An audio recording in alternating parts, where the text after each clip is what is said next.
Let's be real, if you've ever struggled with emotional patterns that just won't let up no matter how much work you do, there's a good chance they go way back, like childhood back. Carl Jung really understood this. Not in a surface-level inner child kind of way, but in a deep, layered, transformational sense. In his view, childhood isn't just when life begins. It's when the blueprint of your subconscious gets drawn. And if trauma happens during that fragile, formative time, and honestly, for most of us, it does, those wounds don't disappear. They get tucked away, but they don't stay quiet forever.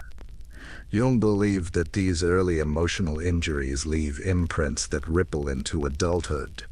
I've seen this happen. Someone with seemingly irrational fear of abandonment or chronic self-doubt often traces it back to a very young version of themselves, one who was unheard, unseen, or just overwhelmed. So where do we start if we want to heal? According to Jung, we begin with the subconscious. This is where it gets uncomfortable. The subconscious is, well, deep. It's not something you can just journal your way into over a weekend. It holds all the stuff we didn't have the capacity to process when we were young. Grief, shame, unmet needs, big emotions that got shoved into the basement of the psyche. And here's the thing, those buried emotions, they don't sit idle. They build pressure. They show up in relationships, in anxiety, in the way we sabotage ourselves without knowing why. It's like living with a ghost you can't see, but constantly feel.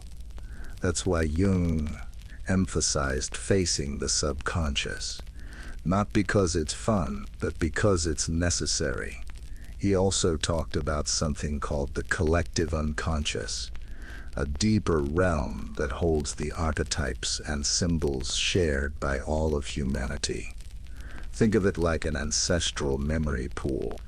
But honestly, for most of us, the personal stuff is hard enough. And that's where we begin, with our own story. A big piece of that. Shadow work. The shadow. It's one of Jung's most famous ideas, and one of the most misunderstood. People hear shadow and think it's all about dark impulses or anger. But it's more nuanced than that. The shadow is made up of everything we've rejected or denied in ourselves. The qualities we were told weren't acceptable, maybe sensitivity, maybe rage, maybe the need to be loved, and so we pushed them down.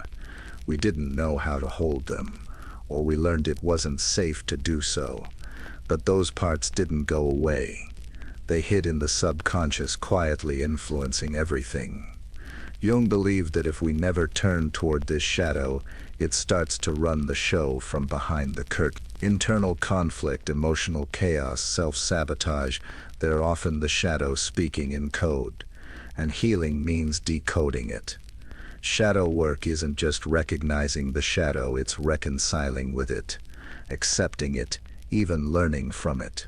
Because the shadow doesn't just contain the pain, it holds creativity, power, the parts of you that could never bloom because they were locked away too soon. In childhood, rejection and suppression happen fast. A single moment being ignored when crying, or scolded for expressing emotion, can become a lifetime wound. And the longer those moments go unexamined, the more they calcify into the subconscious. They become who we think we are, when really they're just unprocessed echoes. So yeah, confronting that hidden world, it's hard, painful even, but also free. In Jung's view, this isn't just about healing trauma, it's about transformation. He called it a kind of inner alchemy, where the raw materials of pain, shame, fear, get turned into something usable. Self-awareness, insight, strength. I've watched people walk through this process, and honestly, it's not always pretty. There are tears, resistance, moments of why am I doing this? But there's also breakthrough, joy, integration of this. the realization that you're more than the story you were handed. And that's the key. You're not broken, you're carrying unmetabolized experiences. Big difference. When we do this work, the real messy kind, we begin to shift. We stop reacting automatically. We start choosing consciously. We notice the triggers, the patterns, and slowly they lose their grip. And over time, we start to show up differently, more whole, less afraid of our own depth. Jung believed this process of integration, bringing the shadow into conscious awareness, is how we evolve spiritually. It's how we come home to ourselves. Now let's talk about self-awareness. Because honestly, that term gets tossed around so much it's easy to forget how radical it really is. In Jungian psychology, self-awareness isn't just knowing yourself, it's a constant active process of listening inward, of tracking what's yours and what was inherited, of holding space for the parts of you that are still healing, and the parts that are quietly waiting to emerge. Self-knowledge starts with noticing, but it deepens when you have the courage to ask why. Why does this trigger me? Why do I always chase validation? Why do I feel small around certain people? These questions open doors. Of course, childhood plays a massive role here. That's when we absorbed beliefs about who we are, often without anyone saying a word. Just the tone of a parent's voice, the absence of warmth, the pressure to perform. It all goes in. And if we never look at it, we carry it forever. But when we do look, when we start facing the subconscious head-on, that's when we reclaim ourselves. And here's the beautiful part. The deeper you go, the more room you create inside. For love, for clarity, for actual choice. Because that's what real healing does. It doesn't erase the past. It changes your relationship to it. So if you're on this journey, or thinking about starting, know this, you're not crazy, and you're definitely not alone. The work is hard, yes, but it's worth it. And it begins with a simple, powerful step, turning inward. Self-awareness and the inner landscape. Self-awareness isn't just about knowing yourself. I mean, yeah, that's part of it. But let's be honest, most of us don't even realize how much of who we think we are is shaped by stuff we never consciously chose. Old wounds, childhood patterns, emotional blueprints we picked up before we even had language for what we were feeling. Jung was pretty clear on this. Self-awareness isn't surface-level work. It's a deep dive, and not always a comfortable one. He believed that true awareness begins when we start seeing the links between our thoughts, our emotional reactions, and those recurring behaviors we can't quite explain. You know, the stuff that keeps showing up in relationships or moments of stress. Once you begin recognizing those inner patterns, you stop being a puppet of your past. You start becoming the author of your inner narrative. But here's the tricky part. Most of that inner programming, it gets written in childhood. That's when the core wiring begins. Your beliefs about safety, love, worth, and trust. And if trauma or emotional neglect happens early, and for a lot of us it does, it tends to block or distort the natural development of self-awareness. We grow up reacting instead of reflecting, surviving instead of understanding. Over time, those repressed emotions, the ones you had no way to process as a child, end up shaping your inner world like invisible architecture, and you're living inside it every day. So what do? We start by looking, slowly, honestly, and yeah, it takes gut. According to Jung, healing old wounds isn't just about understanding your past. It's about reclaiming it. It means noticing the scars, yes, but also making peace with them, letting them breathe. Healing requires seeing not just the emotional pain, but the actual cracks in your psychological structure, the places that didn't get what they needed, the parts of you that are still waiting to be seen. And I've found that real self-knowledge doesn't come from fixing yourself. It comes from accepting yourself, your strengths and flaws, your light and your shadow. All of it. Jung believed that self-awareness opens the door to spiritual maturity, not some lofty, disconnected idea of enlightenment, but a grounded, embodied sense of wholeness. When you accept your wounds and start working with them, something shifts. You stop hiding from your past and start unlocking your future. That's where real emotional balance begins. Working with archetypes. Now here's where things get mythic, literally.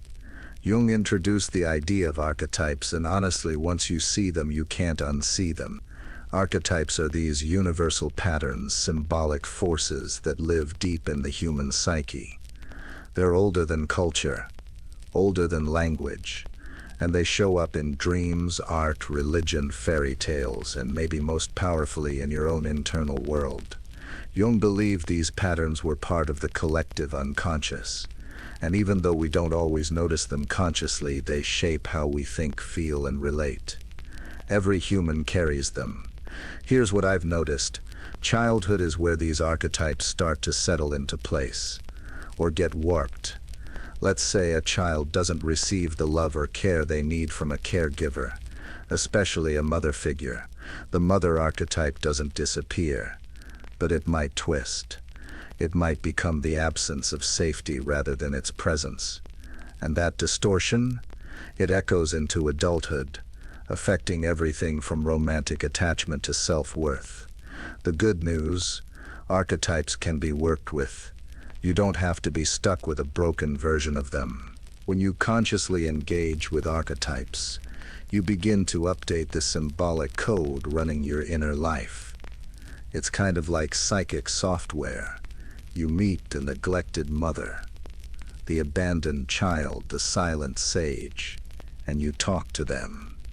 In dreams, in journaling, in meditation, whatever form works for you.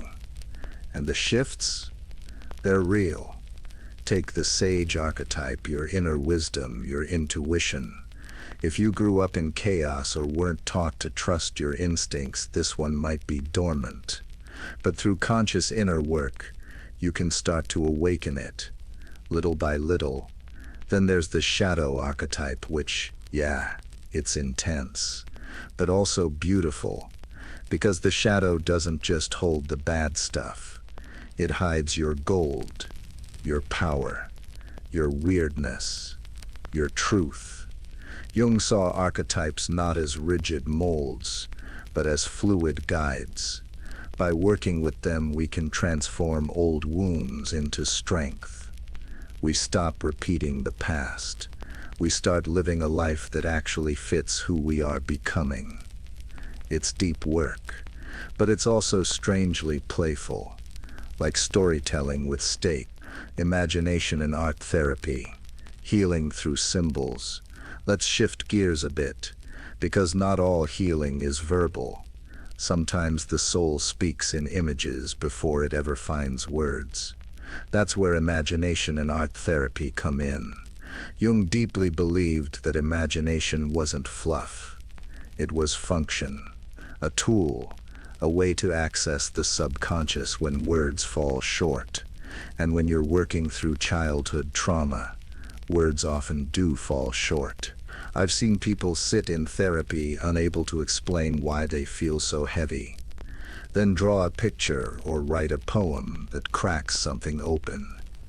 Imagination lets you go around the defenses of the rational mind. It lets you bypass the "I'm fine" reflex and tap straight into what's actually living in your emotional body. And once those hidden parts get a voice, even in color, shape, movement, or metaphor, something begins to shift. Art in this way becomes medicine. Through art therapy, People can bring repressed memories and trapped emotions to the surface, not through analysis but through creation. And honestly, some of the most powerful healing I've seen has happened in silence. A canvas, a piece of clay, a song. Imagination is the spark that makes this possible. It's not childish, it's sacred. It lets us reframe the past through symbols that make emotional sense, even when they defy logic. And you don't need to be an artist. You just need to be willing to explore, to feel, to let the unconscious speak in its own language. Jung believed this was one of the most direct paths to healing, engaging the subconscious on its own terms. Not through force, but through listening, through image, through symbol, through story. Because at the end of the day, healing isn't just about solving a problem. It's about rewriting your relationship to your inner world. And imagination, when used with intention, helps you do exactly that. Art is alchemy. I've found that healing childhood trauma isn't just about confronting pain.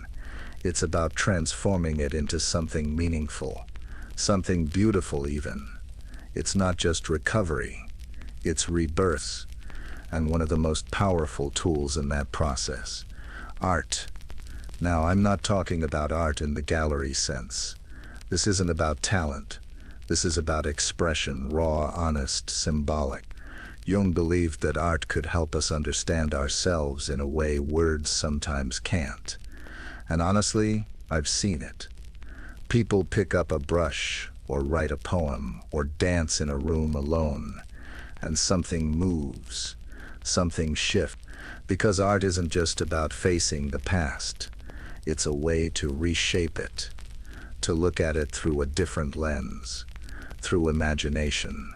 And strangely, that act of creation doesn't just reflect your inner world, it changes it. Jung saw imagination and creativity as tools for inner healing, not luxury but necessity. When we create, we tap into something ancient, something archetypal. We're not just drawing pictures, we're building bridges to the parts of ourselves we've forgotten. I think that's why art therapy can feel so sacred. It opens up space for parts of you that never got to speak. Through that process, people begin to reconnect with buried emotions, repressed memories, and perhaps most important, a sense of strength they didn't know was still there. Personal mythology, the inner story you've been living. Let's be real. Most of us are living a story we didn't write. We're shaped by childhood experiences, social conditioning, family roles, and then we wonder why we feel stuck, disconnected, or lost. Here's what Jung believed. Beneath all of that is something called your personal mythology. And once you start exploring it, it changes everything. This mythology isn't a fantasy. It's the symbolic storyline that quietly runs through your life. The patterns, the roles, the repeating images or dreams that have been with you for as long as you can remember. Jung saw every person as more than just a body or a product of society. He believed we're spiritual beings, seeking meaning. And personal mythology is how the subconscious tries to tell us where that meaning might be found. Now, a lot of this begins in childhood. That's when your symbolic world is first being shaped. Maybe your mother became the nurturing figure, or maybe she didn't, and your myth has been about trying to find her in other people. Maybe your father became the unreachable king, or the absent warrior. Maybe you were the invisible child, or the one who had to hold it all together. Those roles, those emotional imprints become the characters in your inner story. Over time, the people in our lives start to take on mythic proportions. A teacher becomes the wise old man. A childhood bully becomes the trickster, or shadow. You begin to navigate life through these archetypal roles, often without realizing it. And here's the magic. When you begin to understand this mythology, when you can see your story symbolically, you gain the power to rewrite it. Jung emphasized that healing isn't just about fixing broken parts, it's about transformation. And transformation begins when you recognize the story you've been carrying and choose consciously to engage with it differently.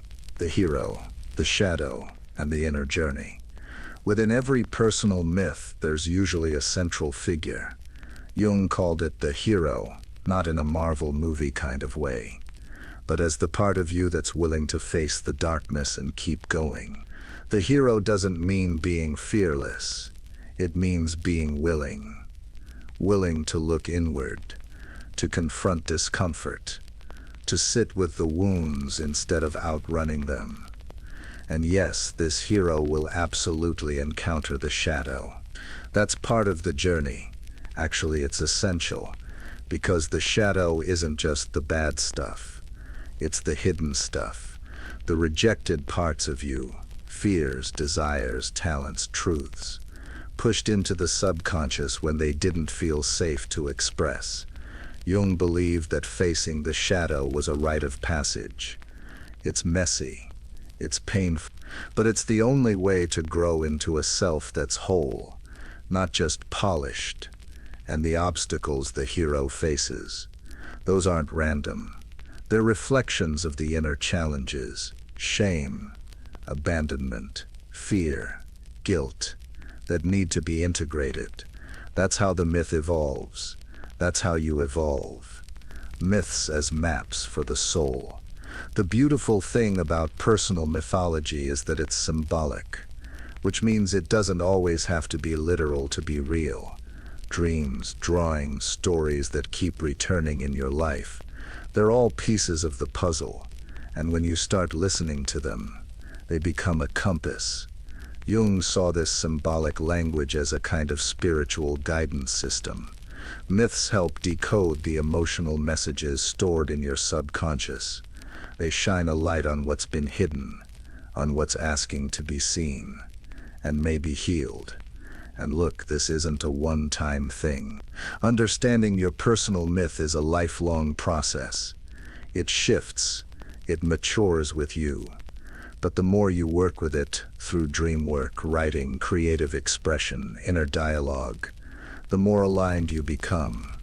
Not perfect, just true. You stop fighting your story, and you start walking it with awareness, integration, and wholeness. Jung believed that healing isn't about erasing the past. It's about reconciling with it. That means honoring your story, all of it. The pain, the power, the poetry. When you begin to see yourself as a character in a larger narrative, one that's unfolding with meaning, you stop feeling like life is just happening to you. You begin to live with a sense of direction, of depth, of sacredness, even. This is the heart of personal mythology. It helps you remember who you are, beyond the roles you were given. It lets you reclaim your voice, and maybe even write a new chapter. So, where are you in your story right now? Are you still in the underworld facing the shadow? Are you returning home with new wisdom? Or maybe you're just now waking up to the fact that you have a myth, one that's been guiding you all along. Wherever you are, it's okay. The hero's journey isn't a straight line, but it's always moving inward, forward, upward. And maybe the most healing thing you can do right now is to simply notice. Explore the unconscious with us. Subscribe so you don't miss the next videos.